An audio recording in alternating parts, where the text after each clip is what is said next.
nueva primera ministra de Japón realmente a punto de enfrentarse con China por Taiwán? ¿O está trazando una línea roja dura para intentar detenerlo apenas 3 semanas después de asumir el cargo? Cuando un diplomático chino pidió que se cortara la cabeza sucia del primer ministro, la diplomacia terminó. Ahora, solo los tambores de guerra resuenan en Tokio. Cuando la nueva primera ministra Tsunao Takaichi subió al podio, miró a China directamente a los ojos e insinuó que si intervenía en Taiwán, se enfrentaría al ejército japonés. Esta fue una declaración de que las tropas japonesas entrarían en Taiwán. ¿Era esto un farol? No, porque Japón rompió su constitución pacifista de 70 años en vivo. La respuesta de Pekín fue un grito de puro miedo e ira, muy alejado de la seriedad estatal. El cónsul general de China en Osaka, Xue Jian, escondiéndose tras la inmunidad diplomática, habló como un jefe de la mafia. Debemos cortar esa cabeza sucia. Entonces, ¿qué hizo que un diplomático amenazara con cortar la cabeza del primer ministro de un país vecino? ¿Fue solo un arrebato de ira? Nunca. Estaban acorralados en su momento más débil. La inteligencia china sabía que Japón había declarado el estrecho de Taiwán como territorio nacional y había comenzado a estrangular la flota sombra de Rusia en el Pacífico. El samurái había despertado y esta vez tenía más que solo un escudo en su mano. La mecha de esta crisis no se encendió en un solo día. Fue la colisión de 2 grandes terremotos ocurriendo simultáneamente en Tokio y Pekín. Para entender el porqué de la historia, primero debemos mirar detrás de las líneas, detrás de los muros de la ciudad prohibida en Pekín, porque en el imperio de Xi Jinping las cosas no funcionan tan perfectamente como parecen desde afuera. Octubre se convirtió en un túnel de miedo para el Ejército Popular de Liberación de China. Lo es gran cosa. Xi Jinping lanzó la purga militar más grande y sangrienta en la historia moderna de China. Los objetivos no eran soldados ordinarios ni oficiales de bajo rango. El objetivo era el cerebro del ejército. El segundo al mando del ejército chino, el general He Weidong, vicepresidente de la Comisión Militar Central, y otros 9 comandantes de alto rango que actuaron con él, fueron despojados de sus charreteras, humillados y expulsados del partido. Los medios oficiales se refirieron a esto como violaciones de anticorrupción y disciplina. Pero los informes filtrados a la inteligencia occidental y a fuentes japonesas contaron una historia muy diferente y mucho más peligrosa.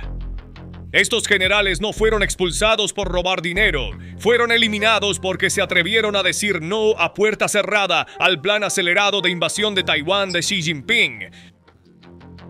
El general número 2 de China, He Weidong, y otros 8 altos funcionarios han sido expulsados del Partido Comunista Gobernante por cargos de corrupción. Según información filtrada a los medios occidentales, el general Weidong y su equipo habían presentado informes técnicos a Xi, afirmando: "No estamos listos todavía. Si Japón interviene, nuestra armada será destruida. Hay problemas con los sistemas de combustible de nuestros misiles". La respuesta de Xi Jinping a estos hechos fue elegir la obediencia absoluta sobre la racionalidad. Según el análisis de inteligencia japonesa, esta purga eliminó por completo el mecanismo de freno alrededor de Xi. Ahora no queda ni un solo general en Pekín que le diga "detente", le recuerde los riesgos o diga "señor, esto es un suicidio". Se estaba formando un gabinete de guerra y este gabinete obedecería órdenes no con lógica militar, sino con ceguera ideológica. Justo cuando este golpe palaciego se desarrollaba en Beijing, la dama de hierro, Sanae Takaichi, subió al escenario en Tokio. Takaichi, quien asumió el cargo el 21 de octubre de 2025, era completamente diferente del perfil familiar de la política japonesa. Habladores suaves, constantemente disculpándose, evitando el conflicto. Tan pronto como asumió el cargo, puso esa doctrina sobre la mesa, sorprendiendo a la burocracia japonesa. Elevó las ambiciones de China sobre Taiwán al estatus más crítico y más peligroso en la ley japonesa, una situación de amenaza a la supervivencia. Por favor, escuchen con atención. Este término no es simple jerga diplomática. Este término es la clave que libera las cadenas de las fuerzas de autodefensa de Japón. Según la ley japonesa, si una situación amenaza la existencia nacional de Japón, lo que la señora Takaichi define como la caída de Taiwán, Japón puede ejercer su derecho de autodefensa colectiva. En otras palabras, incluso si no se dispara una sola bala contra Japón, si su aliado Taiwán es atacado, el ejército japonés puede entrar en la guerra. Takaichi puso fin al período de 70 años de ambigüedad estratégica de un solo golpe al afirmar: defender Taiwán es defender Tokio. La respuesta de Pekín vino en forma de amenazas de Wang Yi: estás jugando con fuego. Pero Takaichi no solo se centró en China, también apuntó al otro jugador en la mesa, Rusia, el pequeño socio. El plan de juego ideado por los estrategas japoneses fue ingenioso y de dos frentes. Contra China, disuasión militar. Contra Rusia, asfixia económica. Entre el 12 y el 14 de noviembre, Japón hizo un movimiento económico silencioso pero letal. Cerró sus puertos a la flota fantasma de Rusia y elevó las sanciones tecnológicas al nivel más alto. Entonces, ¿qué es esta flota fantasma? Putin había creado una enorme flota pirata de barcos sin seguro, viejos y no registrados para eludir las sanciones occidentales, vender su petróleo y financiar la máquina de guerra en Ucrania. Estos barcos transportaban petróleo desde el Pacífico hasta India y China. La única salvación de Putin eran los dólares que provenían de estos barcos. Japón dijo: no más paso para estos barcos fantasma en mis aguas, mis estrechos o los puntos de tránsito que controlo. También detuvo las exportaciones de semiconductores y sensores vitales para la industria militar de Rusia, incluso a través de terceros países. ¿Cuál fue la respuesta de Rusia a esta medida? Una lamentable muestra de impotencia. La flota del Pacífico rusa lanzó un ejercicio antisabotaje inmediatamente después de las sanciones. Imagina a Japón cortando el sustento de tu economía, bloqueando miles de millones de dólares en comercio de petróleo. La única respuesta que puedes reunir es buscar buzos en tu propio puerto, preguntándote: ¿plantarán una bomba bajo nuestro barco? Esto no es una demostración de fuerza, esto es prueba de cuán indefensa se ha vuelto Rusia en el Pacífico contra Japón, ya no un jugador independiente sino un peón refugiado en la sombra de China. Detrás de la confianza de Japón había una inteligencia muy crítica de Bruselas. En octubre, el secretario general de la OTAN, Mark Rutte, emitió una advertencia que sorprendió al mundo. Xi Jinping usará a su pequeño socio, Rusia, como distracción en Europa justo antes de atacar Taiwán. Tokio vio el panorama más amplio. La guerra no se libraría en un solo frente. Si Sin atacaba, Putin también atacaría. Por eso Japón golpeó a ambos frentes simultáneamente en noviembre. Emitió una advertencia militar a Pekín y comenzó a estrangular económicamente a Putin. Sin embargo, las palabras y las sanciones económicas no pueden reemplazar al acero en el campo de batalla. Cuando las mesas diplomáticas se vuelcan, lo único que habla son los misiles. Y Japón dejó atrás la etapa de las amenazas verbales la semana pasada. La noticia que llegó a las agencias como noticia de última hora hizo sonar las alarmas rojas en la sala de guerra de Pekín. Japón ha comenzado a desplegar sistemas de misiles de defensa aérea de alcance medio tipo 03 Chusam en la isla de Yonaguni. Entonces, ¿por qué Yonaguni? Cuando miras el mapa, entiendes la gravedad de este movimiento. Esta isla puede estar a cientos de kilómetros del territorio continental japonés, pero está a solo 110 kilómetros de la costa de Taiwán. En un día despejado, alguien mirando a través de binoculares desde Yonaguni puede ver las montañas de Taiwán. Entonces, ¿qué significa este movimiento? Japón ha colocado sus misiles en la puerta de Taiwán. 110 kilómetros es el punto cero en la guerra moderna. Cuando los aviones de guerra o barcos de transporte chinos intenten acercarse a Taiwán, se encontrarán con bloqueos de radar japoneses antes de siquiera entrar en la zona operativa. Los sistemas tipo 03 Chusam no solo proporcionan defensa aérea básica, son sistemas cazadores asesinos extremadamente letales diseñados para destruir misiles de crucero y amenazas a baja altitud. Pueden alcanzar un rango de 50 kilómetros y una altitud de 10 kilómetros. Los medios chinos describieron este movimiento como extremadamente peligroso y provocativo. Los portavoces del Ministerio de Relaciones Exteriores de China gritaron: Japón está convirtiendo la región en un polvorín. Entonces, ¿por qué tienen tanto miedo? Porque mientras estos misiles permanezcan allí, se vuelve imposible para China rodear Taiwán desde el este, es decir, para implementar su famosa estrategia Anaconda. Japón ha declarado efectivamente la zona este de Taiwán como una zona de exclusión aérea. Cuando la Marina china quiere pasar la primera cadena de islas y abrirse al Pacífico, tiene que pasar bajo la sombra de los misiles japoneses. Y este es precisamente el problema logístico del que los generales de Xi Jinping le han hablado, pero no han logrado convencerlo. Pero los preparativos no se limitan a Yonaguni. Para el año 2025, Japón ha aprobado un paquete de gastos récord de 55.000 millones de dólares, o 8.5 billones de yenes, con un aumento del 10% en su presupuesto de defensa. Esto no es un simple aumento de presupuesto. El país que ha seguido la regla de no exceder el 1% del PIB durante 40 años, ahora está invirtiendo dinero en armas. El objetivo es alcanzar el estándar de la OTAN del 2% para el año 2027. La cantidad total a gastar bajo el plan de 5 años será de 273.000 millones de dólares o 43 billones de yenes. Entonces, ¿qué están comprando con esta enorme cantidad de dinero? 3. Japón ha acelerado la compra de 400 misiles de crucero Tomahawk de los Estados Unidos. Estos misiles tienen un alcance de 1.600 kilómetros. Esto significa que un misil lanzado desde Tokio o desde destructores japoneses podría alcanzar lanzadores de misiles, centros de mando y bases logísticas a lo largo de la costa de China. Japón ahora está adquiriendo no solo un escudo, sino también una lanza. Mientras tanto, el Ministerio de Defensa japonés está desarrollando sus propias armas hipersónicas. Las pruebas realizadas en California se han completado con éxito.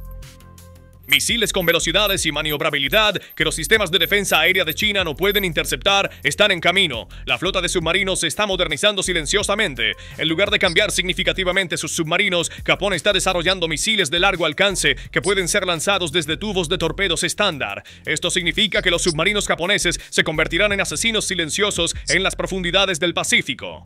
Junto a todas estas inversiones en hardware, Japón también ha renovado su poder intelectual.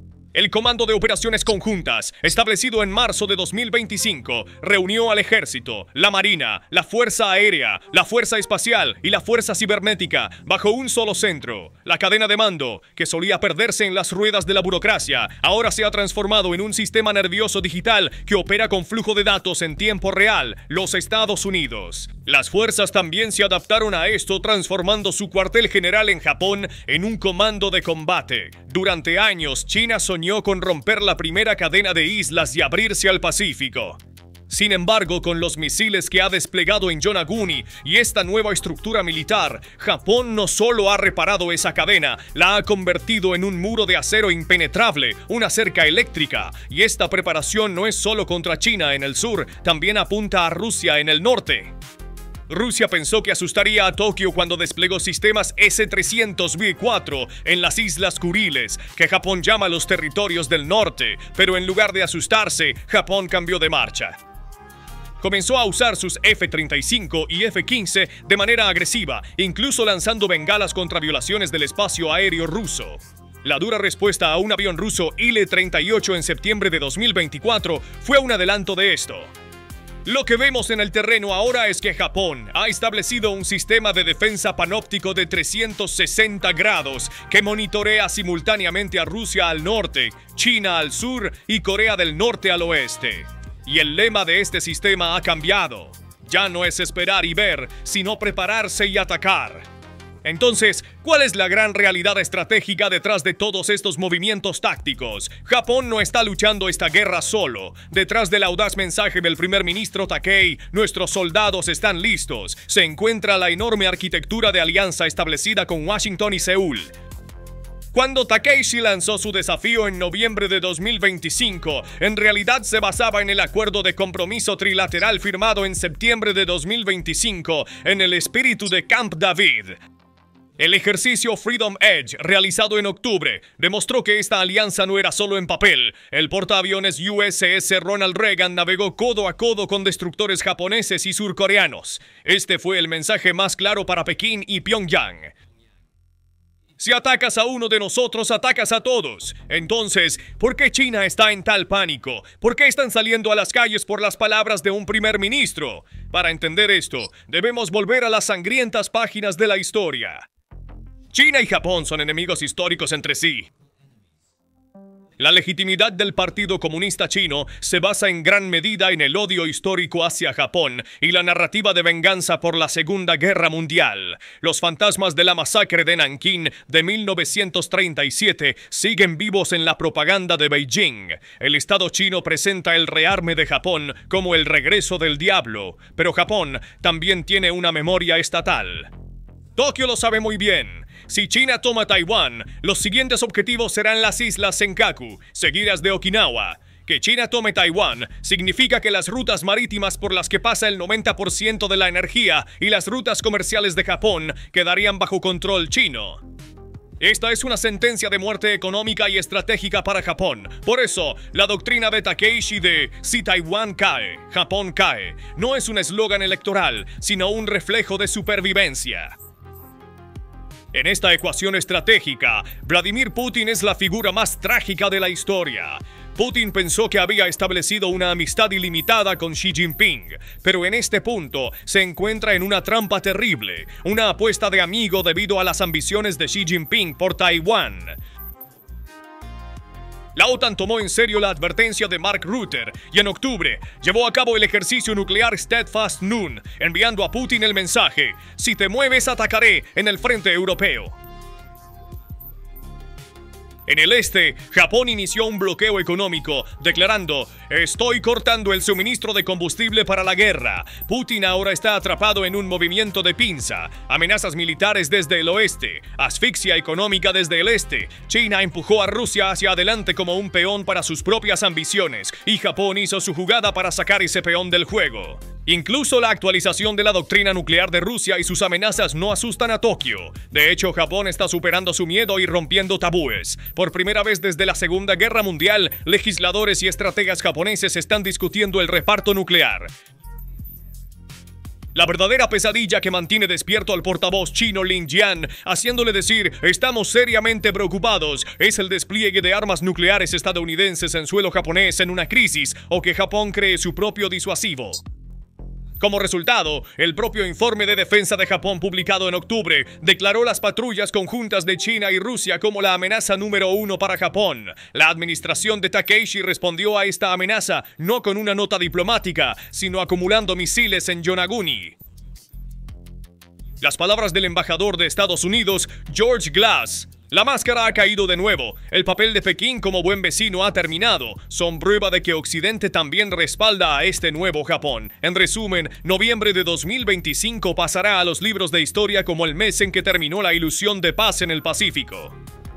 China pensó que podría intimidar a Japón, hacer que retrocediera amenazando al primer ministro Takeishi, reabriendo viejas heridas, organizando protestas y participando en descortesías diplomáticas, pero estaba equivocada. Las amenazas unieron al pueblo japonés en lugar de asustarlo. También rompieron los últimos puntos de resistencia que defendían la constitución pacifista. Japón ya no es el país apologético de la década de 1990. Japón ya no es solo un gigante dócil que produce tecnología. Con sus baterías de misiles en Yonaguni, el paraguas nuclear estadounidense detrás y su determinación de enviar tropas a Taiwán, Japón es la nueva y más formidable potencia militar de la región. Xi Jinping, mientras organizaba su gabinete de guerra y purgaba a sus generales que decían la verdad, esperaba que Japón se arrodillara ante él, pero lo que encontró fue una katana desenvainada, afilada y lista para usar. Mientras tanto, Vladimir Putin está acorralado por los golpes tanto del oeste como del este, como el perdedor de este gran juego. La amistad ilimitada se ha convertido en una trampa ilimitada para él. El mundo ha cambiado, el samurái ha despertado, y en las aguas del Pacífico ya no es solo el sonido de las olas, sino el trueno de la tormenta que se aproxima a lo que se puede escuchar. ¿Cuáles son tus pensamientos sobre este asunto? Por favor, comparte tus opiniones en los comentarios. Para estar al tanto de nuevos videos, suscríbete a nuestro canal y no olvides activar las notificaciones. Gracias por elegirnos. Gracias por elegirnos. Gracias por elegirnos.